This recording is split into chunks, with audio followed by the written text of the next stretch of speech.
નમસ્કાર, સ્વાગત છે આપનું ડે સ્પેશિયલ કાર્યક્રમમાં. ડે સ્પેશિયલ કાર્યક્રમમાં આજે વાત કરીશું ટ્રેડિશનલ મેડિસિન ગ્લોબલ સમિટનો જે પ્રારંભ થયો છે એની એટલા માટે કારણ કે હવે ચર્ચા એ છે કે વિશ્વભરમાં હવે પરંપરાગત ચિકિત્સા પદ્ધતિ છે યુગનો ક્યાંક પ્રારંભ થઈ રહ્યો છે. અને આમ તો ગ્લોબલ સેન્ટરની જે શરૂઆત છે અથવા તો સ્થાપના છે જામનગર એના માટે પસંદગી કરવામાં આવી છે જામનગરની.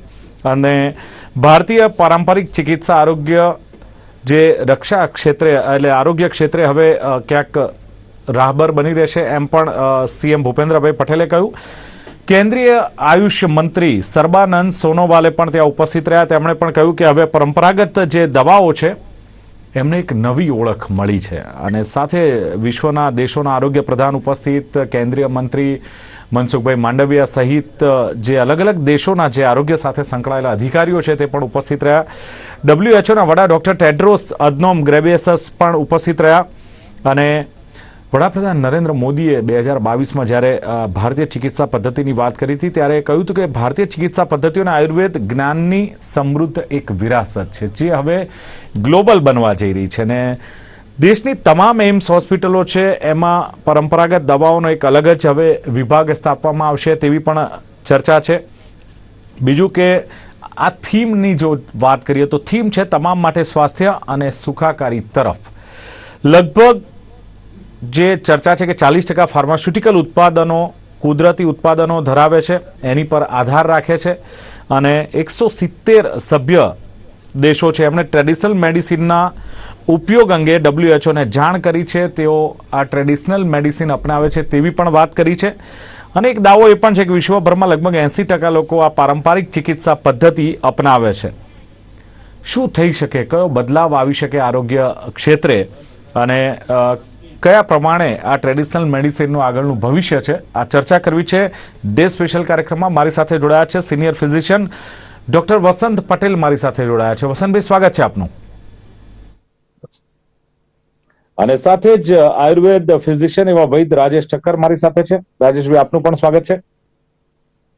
નમસ્કાર જી રાજેશભાઈ, પહેલા તો જે આ ત્રિદિવસીય ટ્રેડિશનલ મેડિસિન ગ્લોબલ સમિટનો જે પ્રારંભ થયો છે અને આપ પણ ત્યાં ઉપસ્થિત હતા અને ગાંધીનગરમાં જે પ્રમાણે આ પરંપરાગત ચિકિત્સા પદ્ધતિના નવા યુગનો પ્રારંભ થઈ રહ્યો છે, આ ચર્ચા વચ્ચે શું માનવું છે કે ટ્રેડિશનલ મેડિસિન અને ગ્લોબલ સમિટનું જે આયોજન કરવામાં આવ્યું છે એનાથી કેટલો બદલાવ આવશે આરોગ્ય ક્ષેત્રે અને શું લાગે છે? ચોક્કસ. હું હજી ત્યાંથી જ આવી રહ્યો છું અને આખો દિવસ મેં એ સમિટમાં જ મહાત્મા મંદિર હોલમાં હતો. તેના એક્ઝિબિશન્સ અને મેડિકલ ટુરિઝમ અને કેટલી બધી એલોપેથીની હોસ્પિટલ્સ પણ કેટલું બધું કાર્ય કરી રહી છે. આયુર્વેદમાં પણ ટ્રેડિશનલ મેડિસિનના લેવલે શું થઈ રહ્યું છે એના વિશેનું પણ ઘણી બધી સેશન્સ ને બધું હતું. મૂળ વાત શરૂઆત એવી રીતે થઈ છે કે ગયા મે મહિનામાં 2022ના મે મહિનામાં આપણા માનનીય વડાપ્રધાન નરેન્દ્ર મોદી સાહેબના પ્રસ્તાવથી WHO જે છે વર્લ્ડ હેલ્થ ઓર્ગેનાઇઝેશને એક global centre for traditional medicine GCTM કરીને એક આખી બ્રાન્ચ છે, પોતાની સબ બ્રાન્ચ એને બનાવી અને એનું હેડક્વાર્ટર એ જે છે એ આપણા ખાસ ખુશ થવાની વાત એ છે કે જામનગરને આપવામાં આવ્યું. એટલે ખાસ કરીને કે જેમ મોદી સાહેબે યોગને પ્રચલનમાં કર્યું એવી રીતે હવે આ આયુર્વેદ અને બીજી પદ્ધતિઓને પણ કેન્દ્ર બિંદુમાં લાવવા માટેના પ્રયત્નો કરી રહ્યા છે. અને એના ભાગરૂપે આખું ગ્લોબલ સેન્ટર એટલે આખા વિશ્વની જે પારંપરિક ચિકિત્સા પદ્ધતિઓ છે તો એનું મુખ્ય મથક જે છે આપણું જામનગર બની ચૂક્યું છે. એને 1 વર્ષ પછી અત્યારે હાલ એનું જે ફર્સ્ટ ગ્લોબલ સમિટ થઈ હતી એની આ વાત છે. લગભગ ઘણા બધા દેશોના રિપ્રેઝેન્ટેટિવ હતા. અનેક કન્ટ્રીના હેલ્થ મિનિસ્ટર્સ પણ હતા. મૂળ વસ્તુ એવી છે કે જ્યાં અત્યારે હાલ ઘણું બધું છે કે હેલ્થ જે હ્યુમિનિટીને આપવાની છે, જે સફરિંગ કરી રહ્યા છે, પીડા પામી રહ્યા છે, તો એટલું કદાચ એ લોકો પૂરું ન કરે તો જેમ ઓલ્ટરનેટિવ કહેવાતું હતું તો હવે આયુર્વેદ અને બીજી જે પારંપરિક ચિકિત્સા પદ્ધતિ છે એને ઓલ્ટરનેટને બદલે ટ્રેડિશનલ પરંપરાગતથી સમૃદ્ધ હોય એવી ચિકિત્સા પદ્ધતિ, એવો વારસો ધરાવતી હોય એવી ચિકિત્સા પદ્ધતિઓ એક પ્લેટફોર્મ પર ભેગી થાય. એમાં જાપાનની હોય, કોરિયાની હોય, ચીનની હોય, ભારતની હોય, બધા એના માટેની જે આ સમિટ હતી બહુ જ ઉજળા અને આશાસ્પદ સંજોગો દેખાઈ રહ્યા છે. સમિટના મારા જે અનુભવ છે એના આધારે હું કહીશું. બિલકુલ, પણ રાજેશભાઈ શું લાગે છે કે અત્યારે વિશ્વમાં હાલમાં જે અલ્ટરનેટ મેડિકલ સોલ્યુશન આપવાની જે જરૂરિયાત છે, આ જરૂરિયાત કેટલી ઊભી થઈ છે અને શા માટે?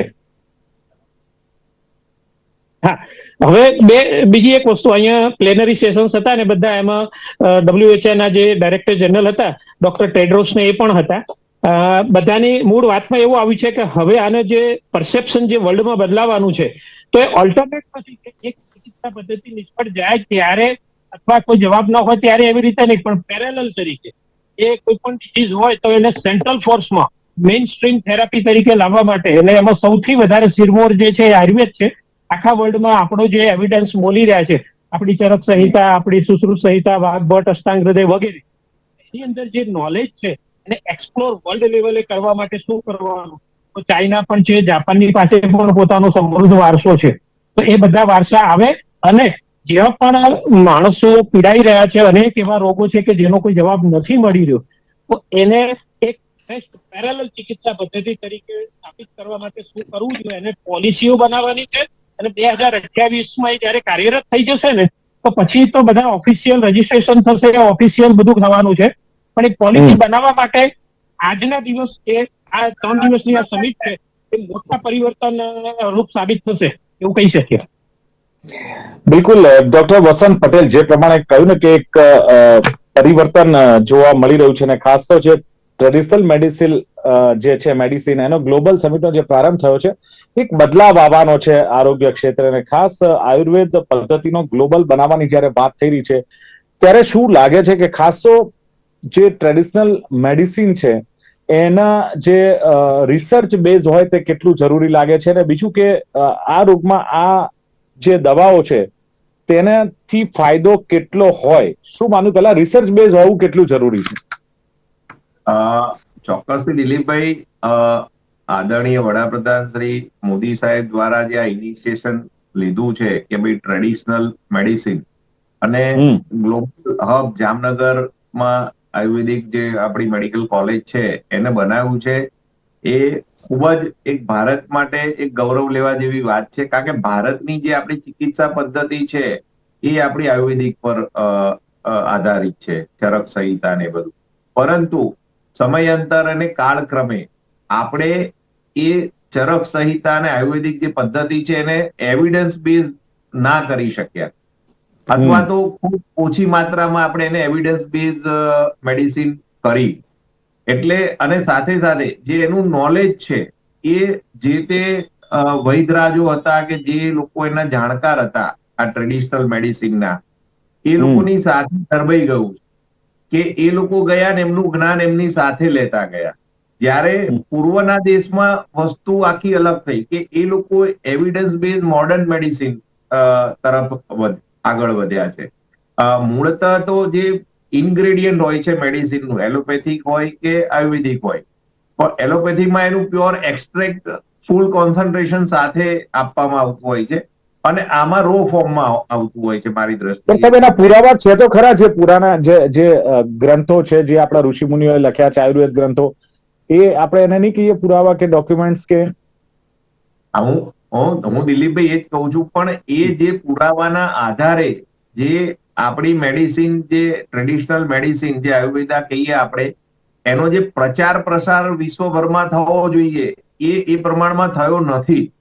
અને એના કારણે અને જે પશ્ચિમની જે આપણે મોડર્ન મેડિસિનની વાત કરીએ એલોપેથીની, તો એ લોકો એવિડન્સ બેઝ, એ લોકોએ ભલે 10 જ કેસ જોયા હોય પણ 10 નું ડોક્યુમેન્ટેશન હોય એમની પાસે.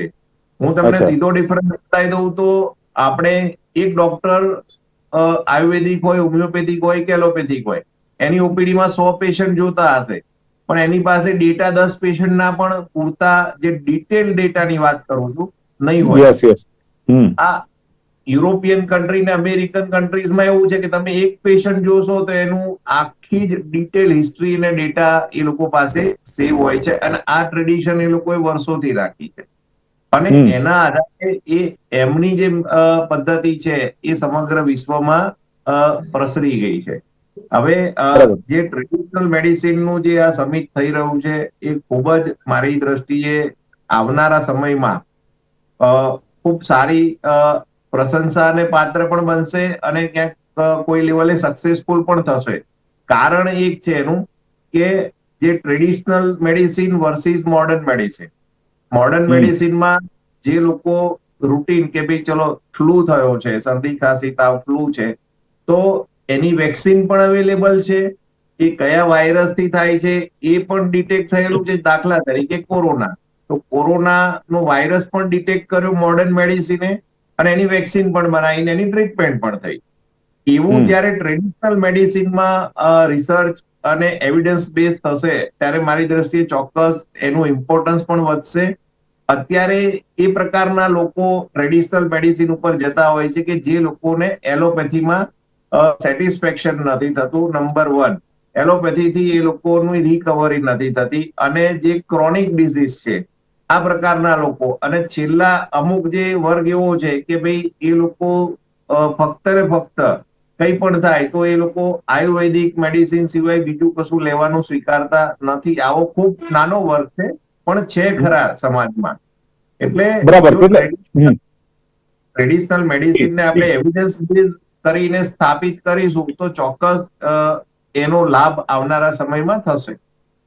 બિલકુલ. એટલે રાજેશભાઈ, સવાલ એ છે કે જુઓ, કોવિડ જે રોગ આવ્યો એને કંટ્રોલ કેવી રીતે કરી શકાય? તો કે ભાઈ વેક્સિનથી કંટ્રોલ થયો. શીતળા છે, ફ્લુ છે, આ પણ વેક્સિનથી કંટ્રોલ થાય છે. આપણે પોલિયો નાબૂદ કરી શક્યા, એ પણ વેક્સિનથી કંટ્રોલ કરી શક્યા. એટલે લાગે છે કે મોડર્ન મેડિસિન વગર માત્ર આપણે ટ્રેડિશનલ મેડિસિનથી જો કદાચ આ કરીએ તો આ શક્ય નથી, અથવા કેટલું શક્ય બનશે, અથવા એના માટે બહુ જ સમય જશે એવું નથી લાગતું?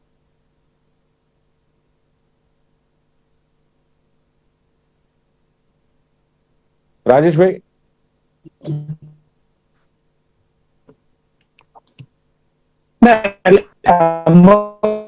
કેવું છે દિલીપભાઈ કે પેલા વસંતભાઈ જે વાત કરતા જવાબ આપીને તમે જે કહો છો એ પણ આપણે વાત કરીએ. હા હા હા, હું એ જ વાત કરું છું. કેમ કે અવાજ આવે છે ને? હેલો? નહીં, નેટવર્ક પ્રોબ્લેમ છે થોડો. Network problem. અવાજ નથી આવતો બરાબર. હા, અવાજ આવી રહ્યો છે? હેલો? હા, બોલો બોલો. હવે આવી ગયો. હવે આવી ગયો. હા, એટલે વસંતભાઈએ જે વાત કરી ને, ખરેખર એ જ વસ્તુ ઉપર આ અત્યારના જે 3 વખતના જે હતા ને, આ 3 દિવસના બધા પ્લેનરી સેશન્સના મુખ્ય ટોપિક એ જ હતા કે રિસર્ચ, મોડર્ન મેડિકલ સાયન્સે જે હરણફાળ ભરી, બરાબર, અને એ લોકોનું ડેડિકેશન ખૂબ છે. પોતાના વિષયને સમર્પિત થઈ, આખું જીવન સમર્પિત થઈ, ખૂબ અભ્યાસ કરવો.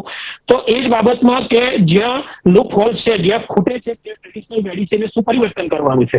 રિસર્ચ મેથોડોલોજીમાં કેવું છે કે એલોપેથી છે એ સિંગલ મોલેક્યુલ ઉપર આધારિત છે, અને આયુર્વેદની વનસ્પતિઓ અને હર્બો મિનરલ ડ્રગ છે, રસ રસાયણો છે, બધું તો એ મલ્ટી મોલેક્યુલર છે. એક અશ્વગંધામાં 80 થી 100 એમિનો એસિડ, લિનોલિક એસિડ ને ઘણું બધું અંદર હોય છે. તો અહીંયા પરિવર્તન ત્યાં આવે છે. એટલે એના સ્ટાન્ડર્ડાઇઝેશન કેવી રીતે કરવા, એ ધારો કે 5 કે 10 વનસ્પતિઓ ભેગી કરી હોય, એમાંથી કોઈક એક હર્બો મિનરલ કમ્પાઉન્ડ બનાવ્યું, તો એના થિન લેયર ક્રોમેટોગ્રાફીના, એટલે ક્વોલિટી કંટ્રોલ વાળા હતા, એને એઆઈ સાથે, આર્ટિફિશિયલ ઇન્ટેલિજન્સ સાથે કઈ રીતે જોડવું, અને રિસર્ચના બધા પેરામીટર, ટેકનોલોજી ટ્રાન્સફર એ બીજા દેશોની બધાની કઈ રીતે કરવાની છે. આ જ બધા વિષય ઉપર હતું કે જેથી કરીને જે આપણે ખૂટી રહ્યું છે એને આપણે પૂરું કરવાનું છે અને નવી દિશા અને નવા સર્જન તરફ જવાનું છે.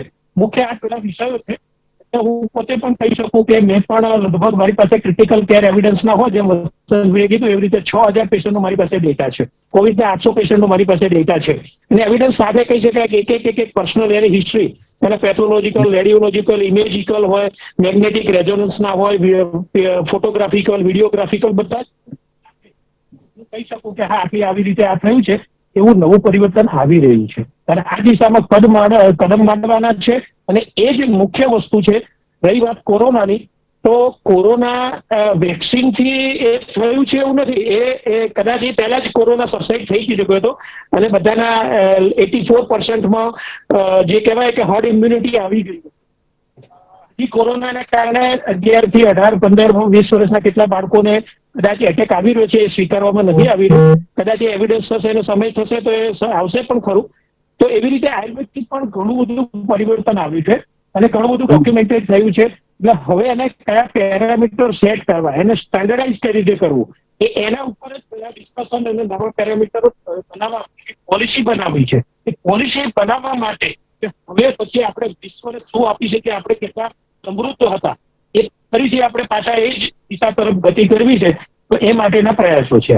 પણ સમય લાગશે ને, આ તો એક શરૂઆત કહેવાય છે ને, કારણ કે જો મેં કહ્યું તેમ કે ટ્રેડિશનલ મેડિસિન છે ને એ રિસર્ચ બેઝ હોય છે, કારણ કે કયા રોગમાં કઈ દવા ઉપયોગમાં લીધી, એનો કેટલો ફાયદો થયો, એનો આખી ડેટા હોય, એક રિસર્ચ થયેલું હોય છે, જે કદાચ આ જે વસંતભાઈએ કહ્યું કે આમાં કદાચ ખૂટે છે. રાજેશભાઈ ના, એટલે આમાં એવું છે, હું તમને કહું કે 1960 થી માંડી 2010 સુધીનો એક રિસર્ચ છે કે જે રિસર્ચ થયેલી ડ્રગ છે એ આઉટ થઈ ગઈ,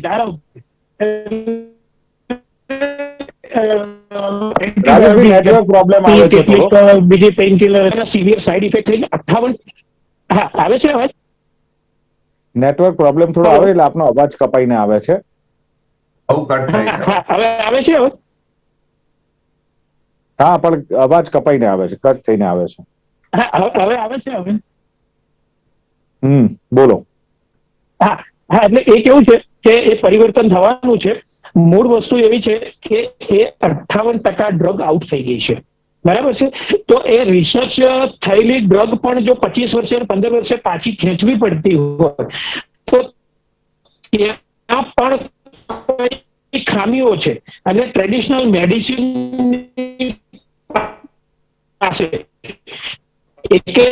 એવું કહેવાય છે કે વસ્તુઓ, એવી વનસ્પતિ, એવી પદ્ધતિઓ, એટલા અનેક ઔષધિઓ. કેમ છે રાજેશ? આ તો તમે એરિયા ચેન્જ કરો અથવા તો વાઈફાઈ હોય તો ચાલુ કરી દેશો પ્લીઝ. અને જો હેન્ડ્સફ્રી છે તો હેન્ડ્સફ્રી કાઢી નાખશો. મારે પેલું છે તો કદાચ એરિયા બદલશો તો આવી જશે. એટલે ચર્ચા જે પ્રમાણે ચાલી રહી છે કે પરંપરાગત ચિકિત્સા પદ્ધતિના જે નવા યુગનો પ્રારંભ થઈ રહ્યો છે, ત્યારે ડોક્ટર વસંત પટેલ પર મારી સાથે જોડાયેલા છે. એટલે વસંતભાઈ, મારો અવાજ આવે છે? હા, યસ, પરફેક્ટ. યસ. હવે વસંતભાઈ, એક સવાલ એ પણ થાય છે કે આની સાથે કે રિસર્ચ બાદ કે ઇન્વેસ્ટિગેશન બાદ કોઈ પણ દવા માર્કેટમાં આવે એ હાલના સમય માટે તમને કેટલું જરૂરી લાગે છે? કોઈ પણ મેડિસિન હોય, એ આયુર્વેદ હોય, હોમિયોપેથી હોય કે એલોપેથિક હોય. એલોપેથીનું તો એકદમ સ્ટાન્ડર્ડાઇઝેશન થયેલું છે વર્ષોથી કે ભાઈ એનું R&D થાય, એને ટ્રાયલ થાય, ક્લિનિકલ ટ્રાયલના રિઝલ્ટ આવે, એની 2 ટાઈપની સ્ટડી હોય, એ સ્ટડીના રિઝલ્ટ આવે અને પછી એ દવા પબ્લિક માટે માર્કેટમાં યુઝ કરવા માટે એ લોકો લોન્ચ કરતા હોય છે. સીધી ડ્રગ્સ કોઈ લોન્ચ કરતું હોતું નથી. એટલે આવી જ સ્ટડી અને આ જ મેથડ, આ બધી જે પરંપરાગત જે ટ્રેડિશનલ મેડિસિન જે ચિકિત્સા પદ્ધતિ છે પૂરા દેશમાં, વિશ્વમાં, એ લોકો જો આ પ્રોટોકોલને ફોલો કરે, SOP ને, અને એ પ્રમાણે એમની રિકવરી રેટ, કેટલા ટાઈમમાં પેશન્ટ રિકવર થાય. સપોઝ મેલેરિયા થયો છે તો ટ્રેડિશનલ મેડિસિનમાં મેલેરિયા માટે શું છે, એ મારો વિષય નથી, રાજેશભાઈનો છે. તો એ મેલેરિયા માટે શું આપે છે, એ મેલેરિયા છે કે નહીં એનું ડિટેક્ટ કરવા માટે ટ્રેડિશનલ પદ્ધતિમાં શું છે ઇન્વેસ્ટિગેશન, એ મને ખ્યાલ નથી, લગભગ કશું નથી. આપણે તો લેબોરેટરીમાં મોકલીએ, એમાં પ્લાઝ્મોડિયમ વાઇવેક્સ મેલેરિયા દેખાય સ્લાઇડમાં, એટલે આપણે કહીએ કે ભાઈ મેલેરિયા છે તો એમાં ક્લોરોક્વિન આપીએ અથવા તો ક્વિનાઇન આપીએ રેઝિસ્ટન્સ હોય તો, અને એની ટ્રીટમેન્ટ થાય. પાછું ફરી ટેસ્ટ કરીએ એટલે ફરું આપણને જોવા મળે કે ભાઈ આ પ્લાઝ્મોડિયમ વાઇવેક્સ હતા કે ફાલ્સીફેરમ હતા, એ હવે સ્લાઇડમાં દેખાતા નથી. આવું કોઈ નક્કર એવિડન્સ અત્યાર સુધી આ ટ્રેડિશનલ મેડિસિન અને થેરેપીમાં નથી જોવા મળતું. આપણે કોઈ હોટલોમાં જઈએ તો ત્યાં પંચકર્મ અને શિરોધારા ને બધું હોય છે, પરંતુ ટ્રેડિશનલ અને ઓલ્ટરનેટિવના નામે ખૂબ લોકો લૂંટાય છે. મારો તો પહેલો પ્રશ્ન અત્યારે આ છે. ખાલી જે ઘરગથ્થુ જે દાદીમાનું જે વૈદ્યું હતું ને, એમાં ભાઈ આપણે પેટમાં દુખે છે તો અજમો અને મેથી ફાકી લઈએ, જે આ બધા જે ઘરગથ્થુ ઉપચાર જે હતા, જીરું, મેથી, વરિયાળી, હળદર વાળું દૂધ પીએ ખાંસી માટે, એ બધા ત્યાં સુધી બધું મર્યાદિત હતું. પણ જ્યારે અત્યારે મોટી મોટી 5 સ્ટાર હોટલોમાં તમે જાઓ કે કોઈ નાની હોટલોમાં કે કોઈ સ્પામાં, તો ત્યાં આ બધું ટ્રેડિશનલ ના નામે લોકો ખૂબ લૂંટાતા પણ હોય છે. અને એનું અસર શું થાય છે તો મને ખબર જ નથી, ને એ ટ્રીટમેન્ટ વાળાને પણ ખબર નથી હોતી. અને અલ્ટિમેટલી પાછું આવવું પડે છે લોકોને મોડર્ન મેડિસિન પાસે. ચલો રાજેશભાઈ, જે પ્રમાણે હું આવું આપની પાસે, પણ રાજેશભાઈ જે પ્રમાણે હાર્ટ એટેકની વાત કરીએ કે સિવિયર પેઇન જ્યારે થતું હોય છે ત્યારે પારંપરિક દવાઓ કેટલી ઉપયોગી, આ ટ્રેડિશનલ મેડિસિન કેટલી ઉપયોગી? કારણ કે ક્યાં તો એન્જિયોપ્લાસ્ટી કરવામાં આવે છે, ક્યાંક બાયપાસ કરવામાં આવે છે, ને જો માની લો કે ટ્રેડિશનલ મેડિસિન થી એનો ઉપચાર કરવામાં આવે તો એની જગ્યાએ લોકો તો આ મોડર્ન મેડિસિનનો ફર્સ્ટ પ્રેફરન્સ આપશે ને આ બધી બાબતોમાં તો. હા, 2 કે 3 બાબતો જે આપણે ચર્ચા ચાલી રહી છે એમાં વાત થઈ. એક એમને જે કીધું કે એ પ્રમાણે કે રિસર્ચ બેઝ છે, તો તમારું રિસર્ચ મેથોડોલોજી ફેલ્યોર 58% ડ્રગ પાછી ખેંચી છે. એક પણ દવા 25 નથી સંભળાતું, કામ હો. નથી કરતી. તો એને એમાં પરિવર્તનની જરૂર છે. ત્યાં પરિવર્તનની જરૂર છે કે કોમન બનાવવાના છે કે જે વસ્તુ એક મોલેક્યુલર સિસ્ટમથી ફેલ થઈ છે, ડોઝ વધી રહ્યા છે, બરાબર. લોંગ કોવિડમાં લાખો લોકો મરી રહ્યા છે. ટીબીના મલ્ટી ડ્રગ રેઝિસ્ટન્સ 40% લોકો છે, 15 લાખ લોકો મરી જાય છે. ટીબીની દવા થઈ રહ્યા છે. 28 મહિના ખાવા છતાંય 15 લાખ લોકોના મૃત્યુ થાય છે. પણ સાહેબ કરોડો બચ્યા પણ છે ને, કરોડો લોકોનો બચાવ પણ થયો છે વેક્સિન દ્વારા. કરોડો લોકોનો આવાજ જતા રહ્યા, કેટલાય નહીં, કાનની બહેરાશ આવી ગઈ, કેટલા લોકોની કિડની ફેલ થઈ ગઈ, મૃત્યુ કેટલા પામ્યા, અને કોણે કીધું? ખોટા એવિડન્સ ઉભા થયા છે ને કે ટીબી જે આટલા લોકો મરી જતા હતા એ જ એવિડન્સ ખોટા છે. એ પરિવર્તન ત્યાં જ આવવાનું છે કે જે ખોટી રીતે કરવામાં આવ્યું છે આયુર્વેદ, આ આયુર્વેદ જે ખોટી રીતે રિપ્રેઝન્ટ કરવામાં આવ્યું છે અને સ્થાપન કરી છે શરૂઆત, અને એના ક્રાઇટેરિયા નવા બનાવવા પડશે, નવી એક સ્ટાન્ડર્ડ પ્રોટોકોલ બનાવવા પડશે. અને એ રિસર્ચ ક્રાઇટેરિયામાં તો ધારો કે મેલેરિયા થયા પછી કોઈ સારા થતા નથી, કેટલાના બધાના સ્કીન ખરાબ થયેલા હોય છે, કેટલા લોકોને અંદરથી લોહી પડે, દવાઓની સાઈડ ઇફેક્ટ કોઈ જગ્યાએ દેખાતું નથી. રાજેશભાઈ, આ એક બદલાવની નવા યુગ સ્વીકારે છે, છતાંય ક્યાંય એવિડન્સમાં દેખાતું નથી. તો એ ઉપેક્ષા જે થઈ રહી છે પ્રકૃતિ બહાર લાવે છે. પ્રકૃતિ નવા યુગની શરૂઆત કહેવાય છે. શક્ય છે એની પાસે.